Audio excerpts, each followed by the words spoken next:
Hello and welcome to your channel as they like it. आज हम समझेंगे कि बीबीएनजे ट्रीटी क्या है अनक्लॉज और क्यों ये बीबीएनजे ट्रीटी एग्जाम के व्यू पॉइंट से इम्पॉर्टेंट है। तो आइए स्टार्ट करते हैं BBNJ treaty. BBNJ stands for biodiversity beyond national jurisdictions treaty. BBNJ treaty को हाई सीज ट्रीटी भी कहा जाता है। ऐसे में क्वेश्चन उठता है कि हाई सीज क्या होते हैं। किसी भी कंट्री के कोस्ट लाइन से 200 नॉटिकल माइल्स के बाहर के ओशन एरिया को हाई सीज में माना जाता है।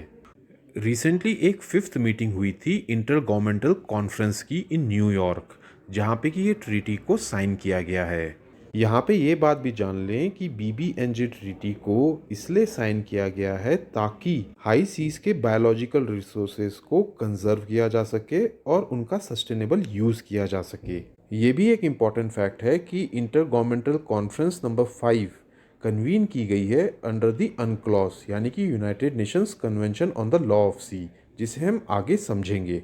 तो कहने का मतलब ये है कि बीबीएनजे ट्रीटी, जिसे कि ट्रीटी ऑफ हाई सीज भी कहा जाता है, एक इंटरनेशनल अग्रीमेंट है ताकि कंजर्व और सस्टेनेबल यूज़ किया जा सके of the marine biological diversity in the high sea areas, यानी कि वो एरियाज जो किसी भी कंट्री के नेशनल ज्यूरिसडिक्शन से बाहर के हैं।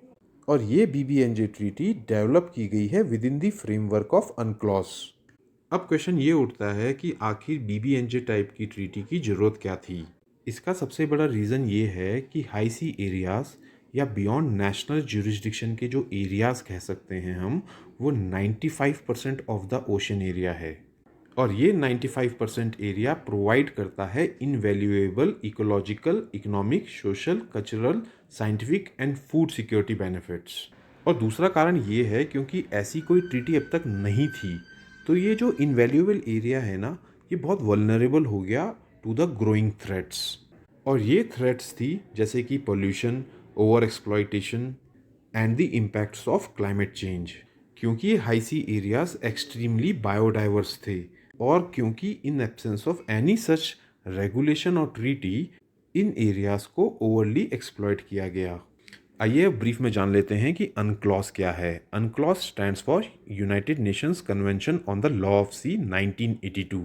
ये एक इंटरनेशनल एग्रीमेंट है जो स्टैब्लिश करता है एक legal framework for marine and maritime activities. इसको लॉ ऑफ द सी भी कहा जाता है। अनक्लॉज के अंडर पूरे मरीन एरिया को 5 मेन जोन्स में डिवाइड किया जाता है, जिसमें सबसे पहला होता है इंटरनल वाटर, उसके बाद होता है territorial sea, then comes contiguous zone, fourth is exclusive economic zone and fifth is high seize.